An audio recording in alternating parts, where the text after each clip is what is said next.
is your kumaring MJ and this is our part 8. Sa mga naglipas ko na video kasi sabi nila puro lang daw ako balwarte. So marami ako nakukuha. So I decided na what if pumunta kaya ako sa ibang lugar. So today dito tayo sa Belliquis Paradise. Titingnan natin kung talagang meron talaga akong superpowers na makakita ng panginason kahit hindi ko balwarte. So come with me guys!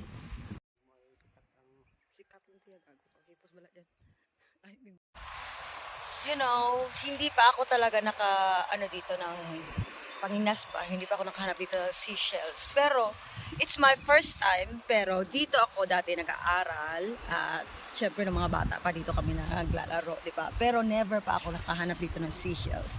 Ngayon pa lang, it's the first time. So, tingnan talaga natin kung ano yung yaman nilang tinatago dito.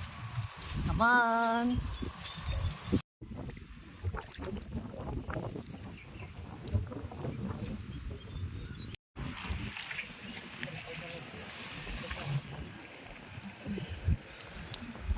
Usually talaga, magkakadikit-dikit lang talaga sila yan. Isang family lang, kaya hindi talaga kailangan na lumayo pa kasi dito lang talaga yan sila, malapit-lapit lang talaga sila yan.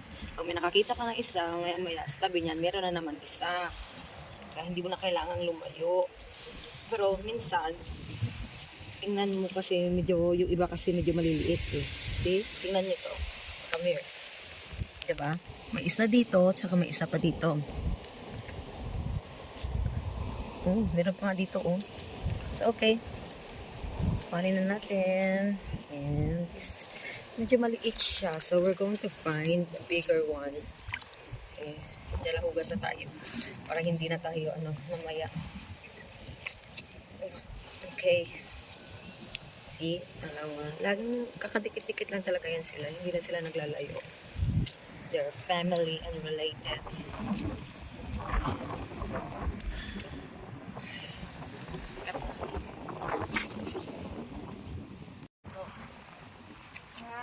Look at this. May sikat-sikat tayo for today. Sikat-sikat.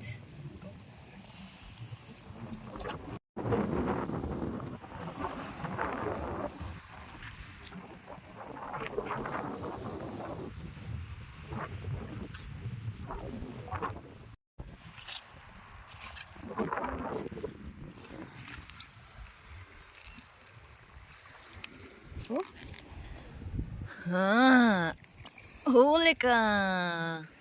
Char.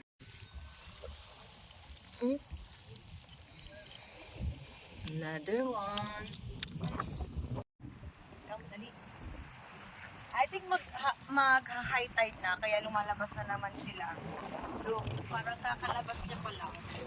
Diba? Kakalabas pa lang yata ni auntie, baka-baka. So, sorry, kuhanin na kita.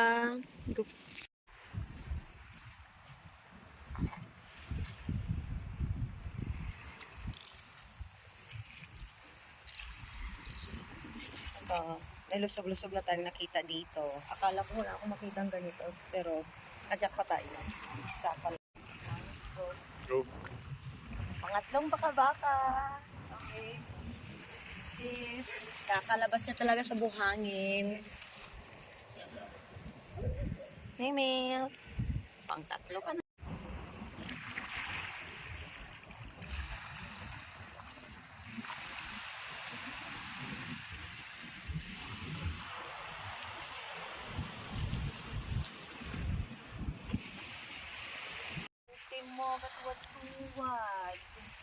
This is our 4 baka-baka for today. 4. Piyong! Diba? Pang-apat. Mga ganito na yung tubig, guys. Ibig sabihin yan, pa-high tide na. Bula-bula na. Nagbabubble bath na ang dagat. Sana may 20 pa tayong makita talaga na baka-baka para solve na yung ulam. Okay. Yung pang-5 natin. Diba? Nakalibig pa siya sa buhangin. May kasama pa siya yan dito. Pang-5.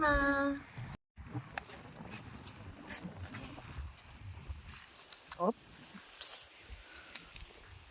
Katuwad na naman siya. Okay. Pang-anim. Kita nyo, nasipa ko na naman siya. Kasi ito talaga yung mga itong malusog-lusog. Parang mga bato kasi siya talaga. So yung at parang may nakikita ako. Ito ba yung pampito?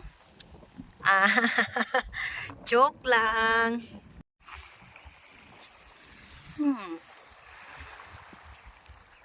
Okay, salong-salong.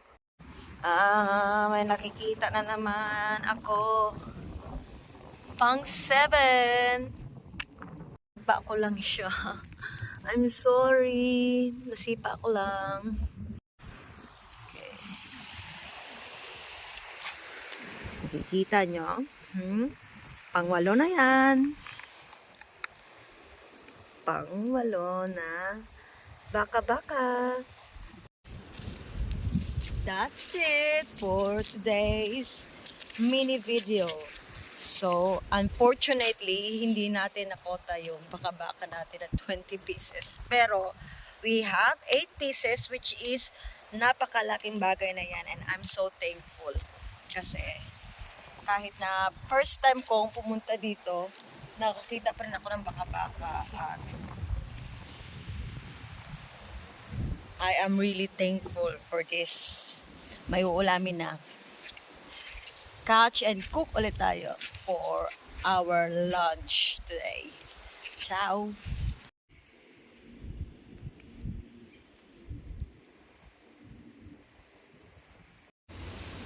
Fresh na seashells. Meron po siyang malunggay at tanglad at ginisa lang po sa luya. Sarap na sabaw.